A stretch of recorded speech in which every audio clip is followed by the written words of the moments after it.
Welcome, Trevor. And Up. welcome to my leadership series, everyone, where I interview leaders that I love and that have impacted my life. And today I'm chatting with Trevor, who is a keynote speaker and mindset coach for mission-driven entrepreneurs and CEOs. He helps them master their inner game, build their empire, and become the person who can have it all in life. Before he started his coaching business in 2019, he worked with John Matone, a global in business development, and he also worked as a growth strategist with leaders. Or actually, the company was called Growth Strategist, I believe, and he worked with leaders. And he also has hosted, I don't know if it's still active, the podcast, The Great I Am. Mm.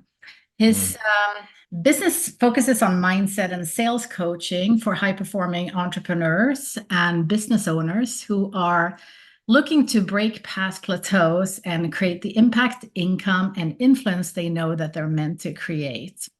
Outside of work, spending time with his wife and daughter, weightlifting, and a variety of physical activities are some of his focus. Trevor, I am so happy to chat with you about your sales and leadership experiences, entrepreneurship, etc., Yeah, and the wisdom pearls that you have acquired over the years. So, sure. welcome. Thank you. Yeah, I'm excited to be here. And I think you did great on the intro, so I don't think I have anything to add there. That's awesome. Yeah. So, if you were to look back at the past, since you started working, because I know you've done a lot of sales, sales management, keynote speaking, and coaching, of course, right? Yeah. What were the drivers for you to achieve success, both in sales and as a leader? Yeah. Great question. So, depends on how deep you want to go, but why not go deep? So, As deep as you want. yeah, the core driver, anytime I'm asked this question, was really from a place at a young age when my father left when I was a kid. And when I say kid, more like a baby. I never knew who he was. I never had any relationship with him. I watched my mother kind of struggle to make ends meet. I was in four different houses by the time I was 4 years old with four different men, I guess, in my life that didn't really do too much. Um, to be a father figure, I guess is the best way I could say it. And so from an early age, I knew that I was missing something, but I didn't know what it was. Thank God I got the recognition of, wow, I'm pretty good at sports at a young age. And so I ended up playing college baseball, spent 20 something years playing baseball in my life, met really good coaches and mentors throughout the process, developed discipline, resilience, learning what it takes to fail, learning what it feels like to succeed, and everything in between. And after I finished playing baseball, I jumped into, I guess, what I would consider my professional life. And from there, I really didn't know what I was meant to do, but I knew that I was called to leadership because at this time I realized what I was missing in my life was leadership. And so, really, the kickstart to my coaching and mastering sales and influence and impact was from a place of from a gap within me that I was actually looking to solve. Mm. And over the course of many years since then, I've continued to work on that gap, not only in myself, but now, thankfully, in others. And um, so I guess that's the answer to what is the main driver. There's many other drivers now, right? Growing a business, creating impact, building other people up that may have gone through similar experiences. But for me personally, it was the chip that I needed from a place of looking for mentorship, looking for leadership. And instead of trying to find it elsewhere, I found it within myself so I can give that back to other people. That's awesome. And was that then what led you to, go out on your own? Because it's different, as you know, being employed versus having your own business, right? Yeah, it really was. I knew I needed to bet on myself because I knew it was up to me. So I've had various, let's call it jobs, but I've always been an entrepreneur. So any role that I've ever had in my life, Whether it be in my own business now as an entrepreneur, or I was always either working for some other entrepreneur, right, helping them develop their business, helping them, grow into the leader that they're meant to be, or I'm working on my own business. And so, yeah, it's always been a combination of how can I bet on myself so that I know what it takes to like actually go through and endure a process of growth, whether that be business or shoot in my CrossFit journey and my athletic journey now even, or just in my life. So yeah, I've just been wired that way to really do something that's more difficult, I guess, to some eyes. Yeah, I bet it's been an inner drive, right? That you've just felt that there's a purpose for you to create your own path, if you will.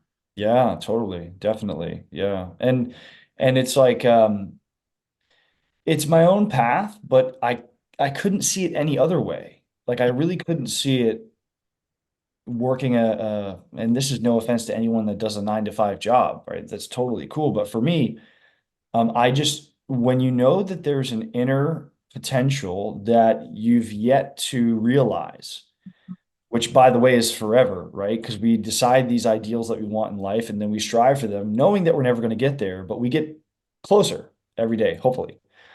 And I just can't see myself subscribing to another spiritual vision of somebody else who created their masterpiece and their legacy. Not that there's anything wrong with subscribing to that, but for me personally, I want to be the person that inspires others to create their own legacies, create their own businesses that thrive, overcome the inner resistance that prevents them from showing up and playing big in their life. Because that's the game I was playing early on when I was trying to figure things out. I'm like, how do I play bigger? Even though I didn't have someone there to really strive for more or help me strive for more in my own life. So yeah, I've kind of been able to combine this idea of business growth, sales, leadership, and mindset because that's what my life has been, right? When your back's against the wall and you need to make some money, you gotta be good at sales. You gotta be good at leadership. You gotta be able to inspire others to be inspired by your vision. And I think people need that level of confidence. Yeah, and that leads me to my next question that ties into what you just said. So, what are some of the insights from working with, working for others or actually with others as an entrepreneur, right? With all the people that you've coached, what would Yeah. you say are the biggest insights that you've seen, or it could even be the common threads that you see happens, like that you hear over and over for leaders and Yeah. CEOs, entrepreneurs. Yeah, the main the main thing that it always comes down to is thinking. I Mm, believe success is actually really easy, but believing that you're deserving of success is very difficult. Believing that you could be the person to experience the success that you desire. And by the way, that does not mean that you're not already experiencing some level of success. I've worked with people that are 7-figure entrepreneurs that want to hit their next level, and there's still a level of thinking that needs to change. oh, Oftentimes, and this kind of bleeds into this idea of what the main thread is, whether you're a CEO, a high performing leader, or an entrepreneur, the main theme is I want to experience more, earn more, and create more impact in my life and in my business.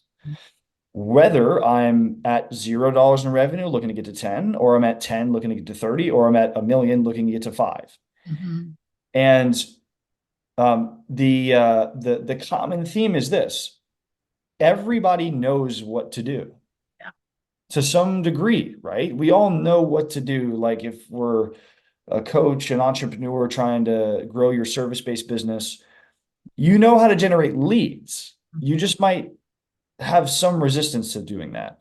You know how to create content. You just might have uncertainty about what content to post. Whatever it is, like typically we know what to do, but we're afraid to take imperfect action.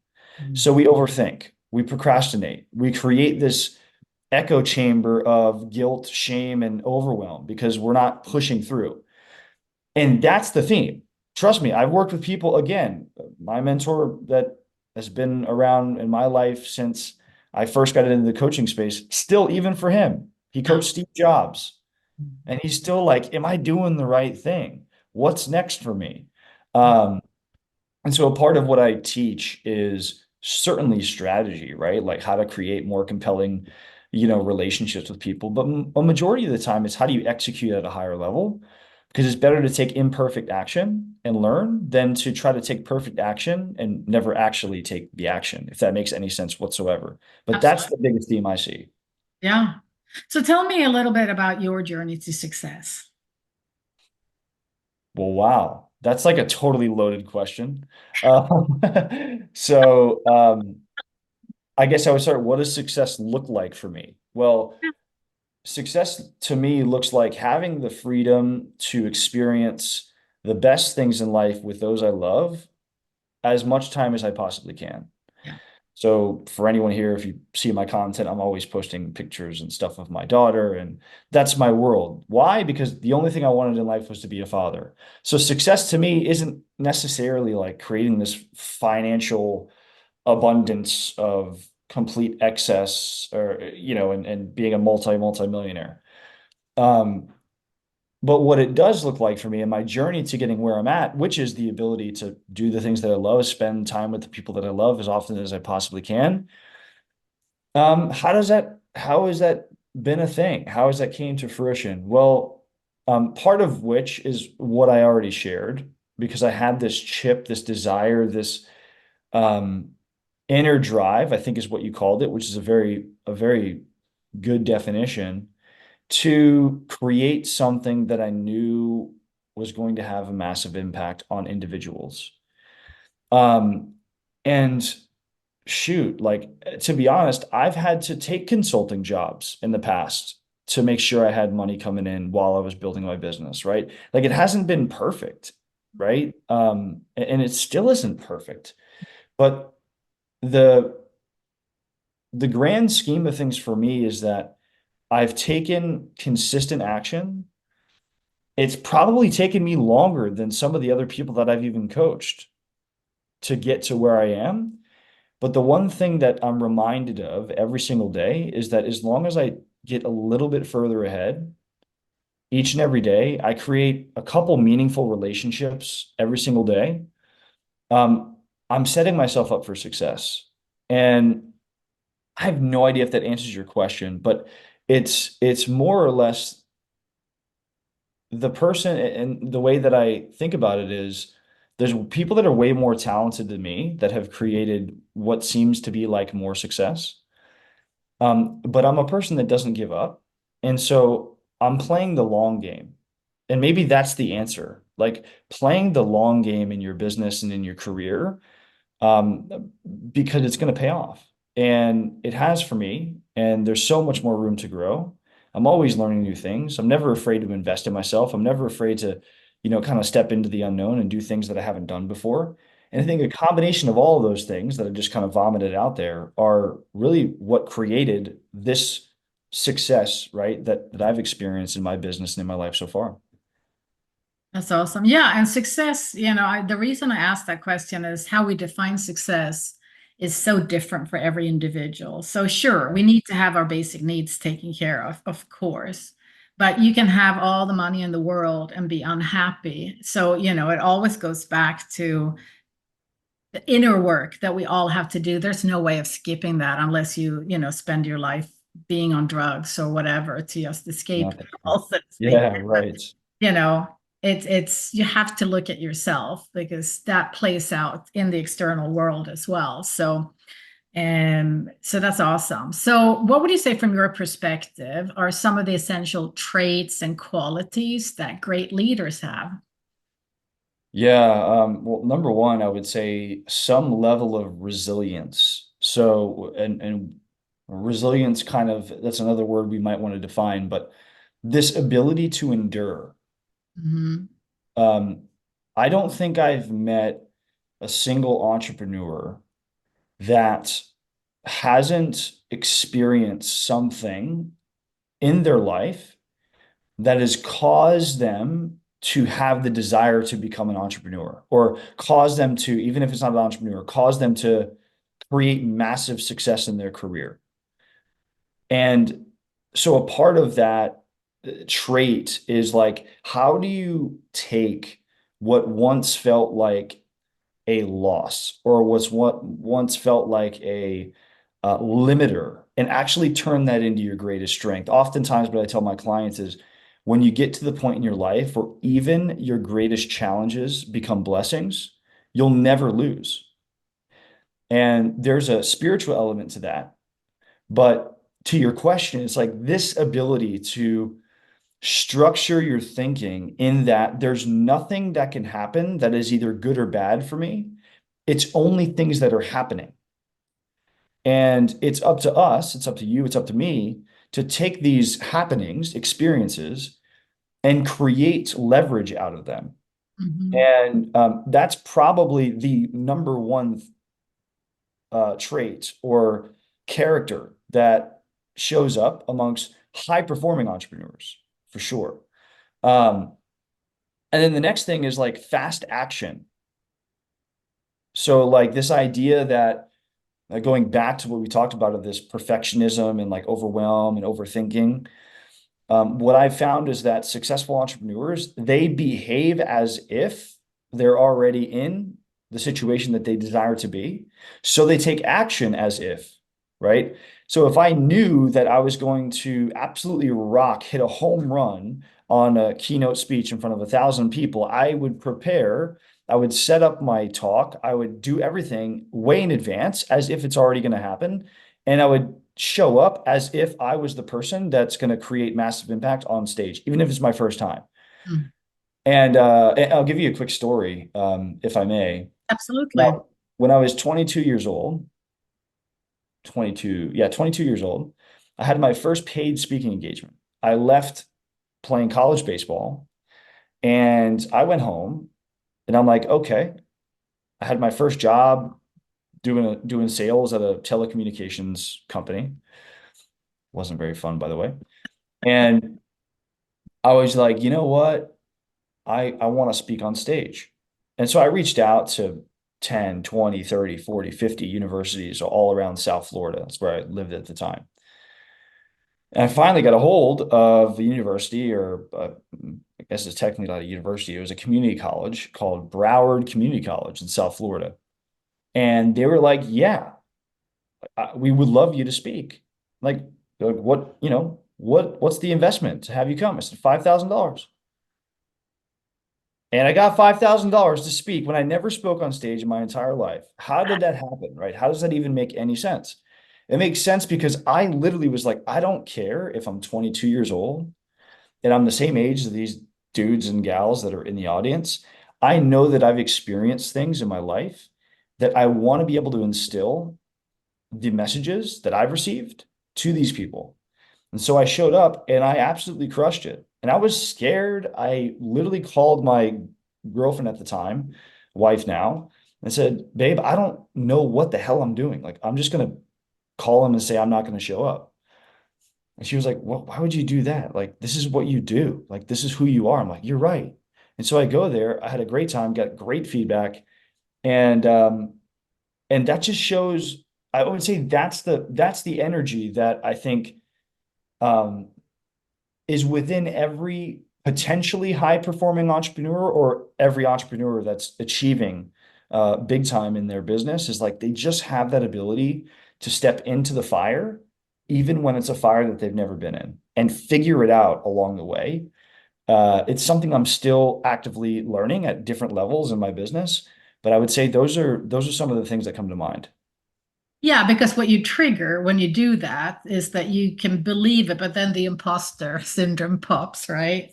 Like Yep. how, it's like that good old adage of, what was I going to say here? Fake it till you make it. And it's not Yeah, really, right. and it's yeah, it's not about faking it, but it's about stepping into a being space where you're being the $1 million Mhm. business leader, entrepreneur, so whatever, long before you are, and acting, like you said, as if you already are. And what choices will you make when you're there? So it's a slightly different perspective, but we all bump into that imposter syndrome. That's something I hear a lot and certainly have Mhm. experienced myself. So, Yeah. what would you advise leaders and business owners to prioritize when they start their company? I think it's easier to say what they shouldn't prioritize. And Okay. by the way, I'm not saying I'm right here. Yeah. I'm saying this is what I found. Mhm. Most new entrepreneurs and business owners, they focus on their website. They focus on, I don't know, the perfect logo, like all of these things that make them feel like they're making real progress in their business. And those things are actually really good. They're great. But what I found is that it's actually another form of procrastination that prevents them from doing the things that they're scared shitless of doing, like reaching out and creating business. It's the main challenge that every entrepreneur has, right? Is like, how do I generate clients? It's the same challenge that I have, even though I generate clients, right? It's like you're always thinking, how do I generate clients that are good, that are quality, that can pay me what I'm worth? And early entrepreneurs, they avoid that activity because it's so scary at first that they build all these other things around them, the fancy podcast mic, the nice website, all these different things. And they keep doing that until they find themselves in a situation where they haven't done the necessary work required to create momentum in their business. And I often describe momentum like a train, right? You can put a tiny little rock in a train track, and if it's going 1 mile an hour, the train is going to stop.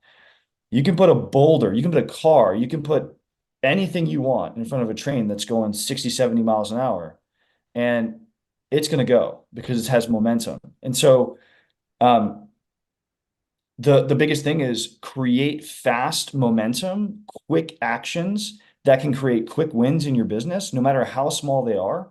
So you can keep moving forward, feeling a level of progress. Tony Robbins says progress equals happiness, right? The moment that we lose sight of our compelling vision is the moment that we kind of deviate and we go back to the same thinking that keeps us playing small. So I don't know, does that answer your question? Because I think there's like, what should people do? And then there's what people tend to do that is a hiding behind the fog kind of activity instead of getting in there. And another story, I was watching can't remember who it was, but it was another business coach that was talking about, how to create um, calls, like how to generate calls in your business. And he was coaching this other dude and saying like, hey man, you don't need to post any more content. All you need to do is send 100 messages a day. Send messages a day to people all day long, every single day. And if you don't have a client in 30 days, then come back to me. And then he was obviously being overly extreme, right? Yeah. But the idea is like, there's so many things that we could be doing in our business. There's only a few things that we should. And the best entrepreneurs, CEOs, whatever, are finding the things that are necessary that move the needle. And they're focusing a majority of their time doing those things. What would you say are their biggest challenges apart from what you were just sharing here? Are there any other things that come to mind? I would say it's the challenges are 95% thinking. So they're worried about sounding salesy. They're worried about being pushy. They're worried about coming off as a used car salesman. They're worried about what are people going to think when I go live on my Facebook? What are people going to think when I post this piece of content that actually shares the deep thinking that I've experienced over my life? What are people going to think? There's always a level of um, guilt, shame, uncertainty towards their actions. And I think, and when I say always, I don't mean literally always. I mean the other that's the other thing that I think about when I say what's the main challenge is there's the challenge and then there's the challenge behind the challenge. No. So the challenge might look like, I don't know what to post or I don't know what to say in this board meeting. But the real challenge is you don't have conviction about your abilities. You don't have confidence in your ability to have a seat in the room and say what you want to say. You don't have the confidence and the clarity to reach out to somebody and say, this is something that you need because you don't actually believe what you have is what people really, really, really need. Because if you knew that you can change someone's life with your services, you would do everything in your power to get that into somebody's hands. And it's a change in thinking about how powerful your solution is for people that helps you actually create the result. Whereas people think it's actually the opposite, that people need to see the value in you. But they're never going to do that. Like you have to create that within yourself. So you're creating that energy out there. I think that's the big thing. And again, there's practical challenges that might be there, but it's what's behind those challenges that really matters, if that makes any sense. No, absolutely. I can totally relate to a lot of that. Because what I found is it's just communicating it, right? Communicating the need and also not making the assumption. Yeah, it's interesting when you're speaking like one-on-one to someone versus speaking into an empty space. And Yeah, what right. I found is also like you think about someone that you know that you helped or someone, the type of like, we talk a lot about ideal clients, in business, right? You just think about one person that you can help, and that shifts a lot of the focus as well, because it is important that when you're speaking that you're not having that space of like, oh, I'm not good enough, I'm not this and this and Mm. that, because that comes across, right? When you're speaking to people as well. So there's a lot, and it's small tweaks often as well, because I think a lot of it, when I look at myself as well, that when you're in corporate, you get told sometimes to not listen to your instincts because this is the way it is, or you're listening to someone that is a leader that says this is the way it is, you're wrong, or whatever. And if that happens a long time, then that can also be what creates it, right? Mm. But how would you mentioned energy? How would you explain energy from your perspective? And especially when you're talking to a person and they're having an energy of X, whatever that may Sure. be. Yeah. So I sometimes I call it, excuse my language, I call this the invisible shit. Yeah. So like when I'm on a sales call, like I'm recognizing that the who I am being in any given moment is going to be the outcomes that I experience in real time. So like if I'm showing up to a sales call needing to make a sale, there's an energy to that. Yeah. If I'm showing up to a board meeting as a CEO needing to impress people, there's an energy to that. Mhm. If I'm showing up to my wife trying to make her happy, there's an energy to that. Yeah. But if I'm being the person that is ready to receive, let's say, I don't know, a high paying client, let's say, you know, a confident, powerful CEO that knows he's supposed to be there, or I'm just being the husband that I know I'm called to be. It's an inner knowingness that like you're in the right place. And so I guess that's a simple answer.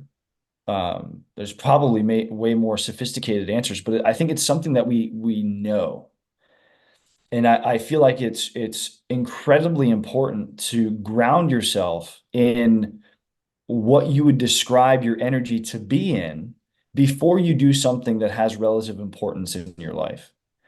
Um, so when I teach people, how to close more sales while being authentic and without being pushy or anything like that, one of the things that I have them do is I have them actually ground themselves in a servant type mindset. Because if you're getting into the call and knowing that, again, you have something to provide, you have your one goal is not to make a sale, but it's to create a change in someone's life. You're showing up without a need. You're showing up just with the heart of somebody who wants to serve. As a CEO, you're showing up to the boardroom. Instead of thinking like, how do I impress people? You're thinking, how do I provide value to this meeting? How do I inspire others to show up and play big? Right. And I think the energy is self-evident when you're in it. Because when you're in an energy that is of scarcity, lack, uncertainty, fear, you feel that in your physiology. When you're in, I don't know, the zone, the flow, whatever we want to call it. As an athlete, I used to call it in the zone, right? there's a lack of effort that you feel like you're putting into something, then you're getting much greater return. The way I explain it is, there's a golf example and there's a baseball example. When I was an athlete, if I was on the mound and I was in flow, I would throw 95 miles an hour, but it wouldn't feel difficult. If I was up to bat and I hit a home run, when you hit a home run, if anyone here knows baseball, and you barrel the ball up, you don't feel the bat hit the ball. It just flies. It just happens.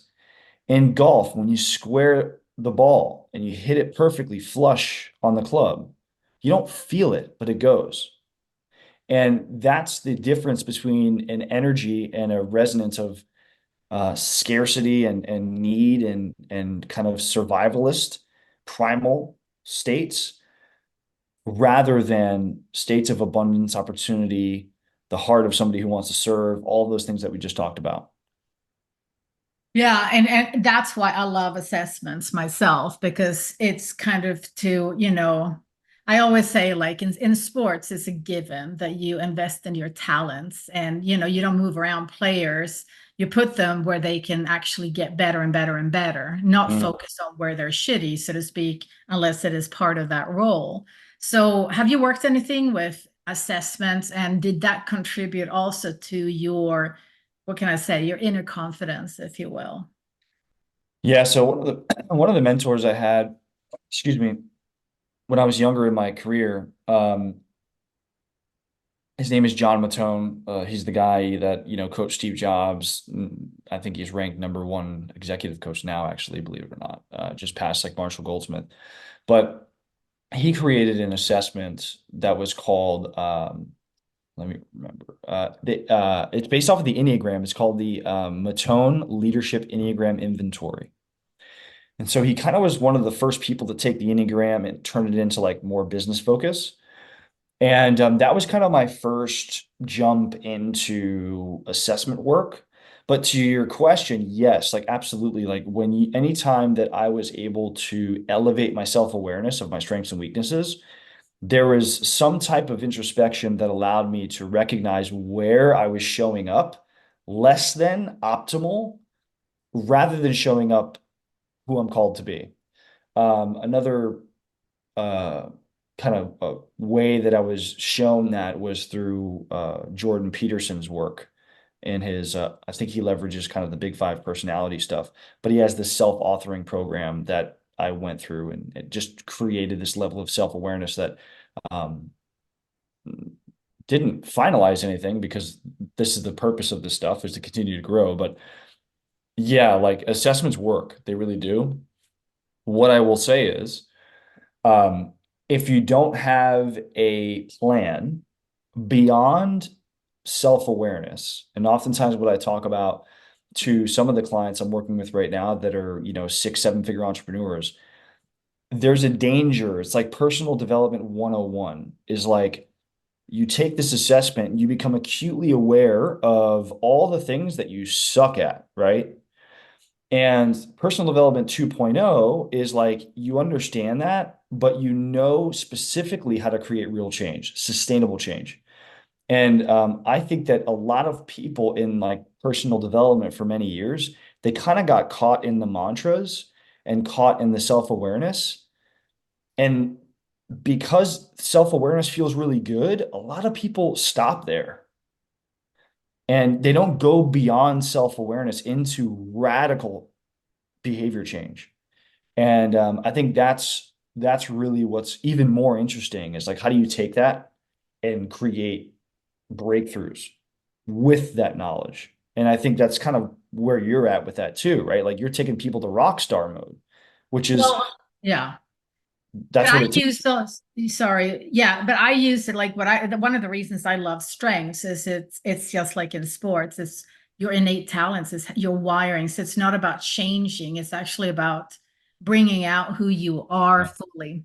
And of course, like you mentioned, you have to take actions, otherwise nothing happen. But we have innate talents, so that in itself creates a path, because if you're a talker, you want to be in a profession or do something where you can utilize that and hone those skills. So you don't Amen. become an expert speaker by just having a, talent in communication and storytelling. You still have to hone it, right? But that's what I'm talking about. You know, you invest time in what comes easy for you. And we've Mm, been taught that it has to be hard, and it really doesn't have to be. It can actually be easy. And the more you invest in these things that you have a natural talent in, the more expanded you feel, the more fun it is, and the more easy it is. It doesn't have to be hard and miserable. That's just BS that people say to keep you, you know, yes. down, right? Yeah. Well, I love that too, Pia, because really what it's ultimately about is sure, yeah, there's behavior change that is a result of becoming more of who you already are. And I think that's a really good mention that you just brought because I genuinely believe that there is, to use your phrase, I keep looking at it like there is a rock star within everyone. And it looks different for everybody, but it's inside of us, right? That ironclad leader, right, is what I call it, right? That's in us, is not something that we have to necessarily change in order to become. It's something that we have to bring about, but what's interesting is that people from the outside will look like you've created radical change in who you are, but it's just actually who you are. It's the most pure form, authentic form, powerful form of who you are. And the funny part about that is most of the time you start to either rub people the wrong way who don't anymore align with your energy, or and this happens more often, you bring more people in that are in the same kind of vibe as you, which is what you want in your career and in your business as an entrepreneur. And in your life, right? Because like I describe it as your inner gold, right? And I've seen it happen with so many people that when you stop making excuses for who you are, when you own who you are and you love who you are, there's a clean energy, if you will, right? Mm, Because people experience you different. Like I had one guy where people literally would come up to him and say, I want what you have. You know, mm. that's like to me the best compliment you can get as a person, right? Or often they will say, like I often hear, like every time I would take a course, it's like, you've lost weight. Yeah. Because they can't put a finger on what happened. So that's where people go, even if you gain weight. It's Yeah. really, It's like, what happened? I don't know. oh my God. So what's something you can't live without?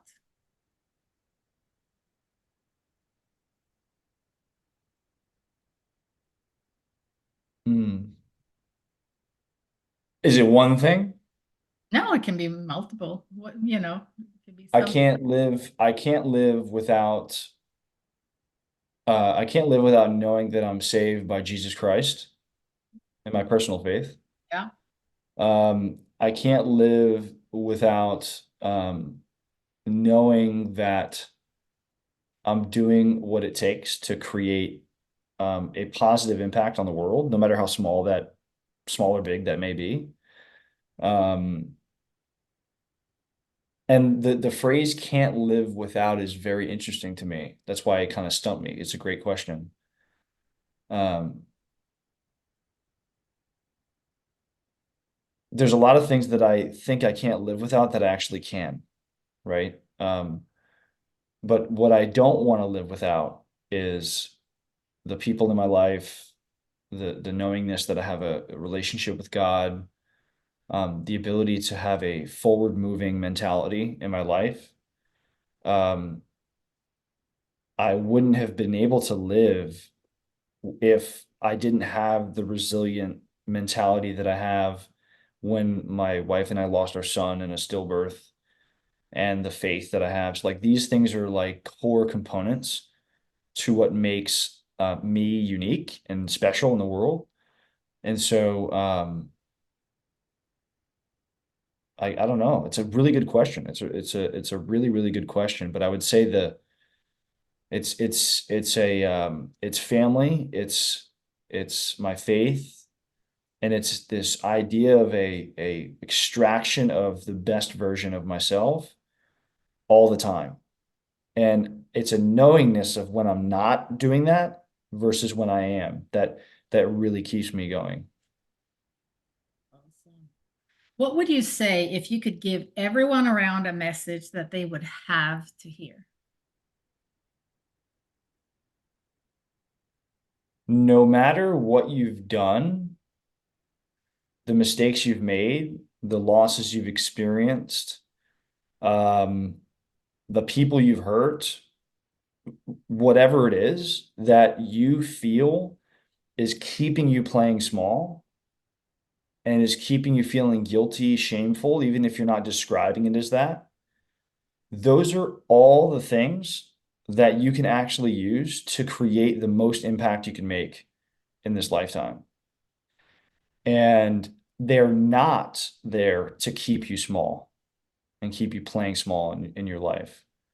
They're actually there to create the uniqueness and the power that you represent.